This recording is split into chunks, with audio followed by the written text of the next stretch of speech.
Good morning. Welcome to our One Book, One School initiative. It's my pleasure to be able to read Chapter 1 of The World According to Humphrey. Today was the worst day of my life. Miss Mack left room 26 of Longfellow School for good, and that's bad. Worse yet, Mrs. Brisbane came back. Until today, I didn't even know there was a Mrs. Brisbane. Lucky me. Now I want to know, what was Mrs. Mack thinking? She must have known that soon she'd be leaving without me, and that Mrs. Brisbane would come back to room 26 and I'd be stuck with her. I still love Mrs. Mack more than any human or hamster on earth, but what was she thinking? You can learn a lot about yourself by caring of other species, she told me on the way home the day that she got me. You'll teach those kids a thing or two. That's what she was thinking. I don't think she was thinking very clearly. I'm never going to squeak to her again. Of course, I'll probably never see her again because she's gone.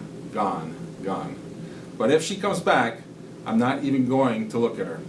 I know that last sentence doesn't make sense. It's hard to make sense when your heart is broken. On the other hand, until Ms. Mack arrived, I was going nowhere down at Petarama. My days were spent sitting around looking at a bunch of furry things in cages just like mine. We were treated all right, regular meals, clean cages, music piped in all day. Over the music, Carl, the store clerk, would answer the phone. Open 9 to 9, 7 days a week. Corner of 5th and Alder, next to Dairy Maid. Back then, I feared I'd never see 5th and Alder, much less the Dairy Maid. Sometimes I'd see human eyes and noses, not always as clean as they should be, poking up against the glass. Nothing ever came of it. The children were excited to see me, but the parents usually had other ideas. Oh, come see the fishes, Cornelia. So colorful and so much easier to take care of, Mama might say. Or, no, Norbert, they have the cutest little puppies over here. After all, a dog is a boy's best friend. So there we were, hamsters, gerbils, mice, and guinea pigs. Not nearly as popular as the fish, cats, or dogs. I suspected that I'd be spinning my wheel at Petarama forever. But once Mrs. Mack carried me out the door, a short 6 weeks ago, my life changed fast. I saw 5th. I saw Alder. I saw the Dairy Maid with a statue of a cow in an apron outside. I was dozing when she first came to Petarama, as I do during the day because hamsters are more active at night. Hello, a warm voice awakened me. When I had opened my eyes, I saw a mass of bouncy black curls, a big, happy smile, huge dark eyes. She smelled of apples. It was love at first sight. Aren't you the bright-eyed one, she asked. And might I return the compliment, I replied. Of course, it came out squeak, squeak, squeak, as usual. Mrs. Mack opened up her purse with the big pink and blue flowers on it. I'll take him, she told Carl.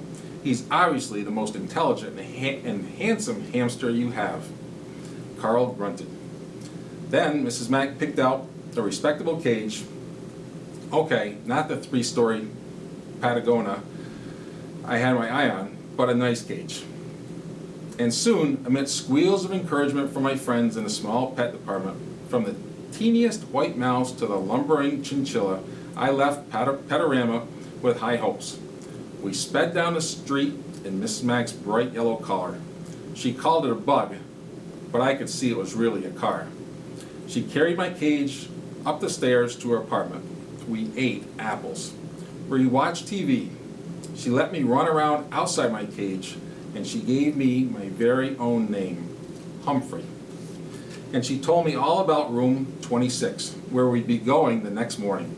And since you are an intelligent hamster, you will be going to school. I have a present for you, Humphrey, she said.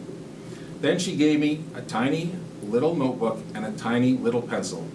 I got these for you at the doll shop, she explained. She tucked them behind my mirror so no one else could see them except me. Of course, it might be a while before you can learn to read and write, she continued. But you're fast, you're smart, and I know that you'll catch on fast. Little did she know I could already make out some words from my long, boring days at Petarama. Words like chew toys, kibble, pooper scoopers. Remember, a hamster is all grown up at about 5 weeks old. So if I could learn all the skills I need for life in 5 weeks, how long could it possibly take me to learn to read? I'll tell you, a week. Yep, in a week I could read and I could even write a little with a tiny pencil. In addition to schoolwork, I learned quite a bit about the other students in room 26, like lower your voice, AJ, and speak up, Saya, and wait for the bell, Garth, and Golden Miranda. Even after I found out her name was really Miranda Golden, I thought of her as Golden Miranda because of her long blonde hair. After all, I am a golden hamster. Yes, life in room 26 suited me well during the day. My cage had all the comforts a hamster could ask for. I had bars on the windows to protect me from my enemies. I had a little sleeping house in one corner where no one could see or bother me. There was a wheel, my wheel to spin on, of course, and a lovely pile of nesting material. My mirror came in handy to check my grooming and to hide my notebook. In one corner, I kept my food, the opposite corner from my bathroom area, because hamsters like to keep their poo away from their food. Who doesn't? All of my needs were taken care of in one convenient cage. At night, I went home from school with Mrs. Mack and we watched TV or listened to music. Sometimes Mrs. Mack played her bongo drums. She made a tunnel on the floor so that I could race and wiggle to my hamster's heart's content. Oh, the memories of those 6 weeks with Morgan McNamara. That's her real name, but she told her students to just call her Ms. Mack. That's just how nice she is, or was. On the weekends, Ms. Mack and I had all kinds of adventures. She put me in her shirt pocket right over her heart and took me with her to the laundry room. She had friends over and they laughed and made a fuss over me. She even took me for a bike ride once. I can still feel the wind in my fur. I didn't have any inkling until this morning of the unsqueakable thing she was about to do to me.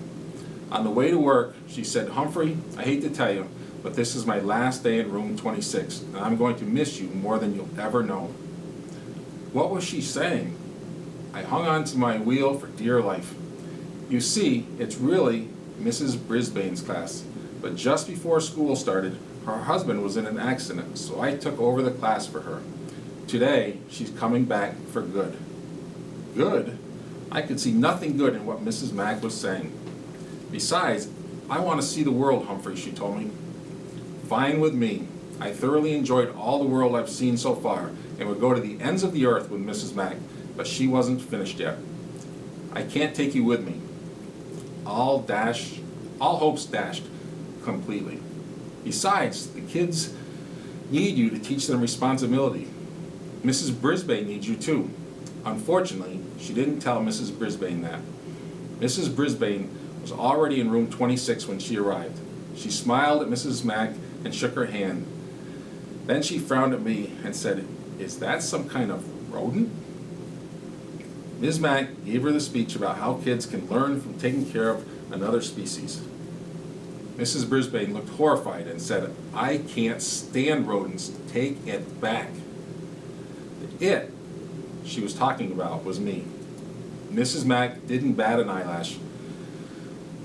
She put my cage in its usual place next to the window and said the kids were already very attracted to me. She attached Dr. Harvey H. Hammer's Guide to the Care and Feeding of Hamsters to the cage, along with a chart to make sure that I was fed and my cage was cleaned on time. The children know what to do. You won't have anything to do, Miss Mack said as Mrs. Brisbane glared at me. Just then, my fellow students came streaming into the room, and within half an hour, Ms. Mack had said goodbye to everyone, including me. "I'll never forget you, Humphrey," she whispered. "Don't you forget me either." "Not likely. I don't know. Don't know if I can ever forgive you," I squeaked. And then she was gone, without me. Mrs. Brisbane didn't even come close to my cage until recess. Then she walked over and said, "Mister, you've got to go." But she doesn't know my secret. The latch on my cage door doesn't work. It never has. It's the lock that doesn't lock. So I've got news for Mrs. Brisbane. If I've got to go, it'll be when and where I decide to go, not her. Meanwhile, I'm not turning my back on this woman, not for a second. If I ever disappear and someone finds this notebook, please check out Mrs. Brisbane, please. And that's the end of chapter 1. Thanks so much for joining us.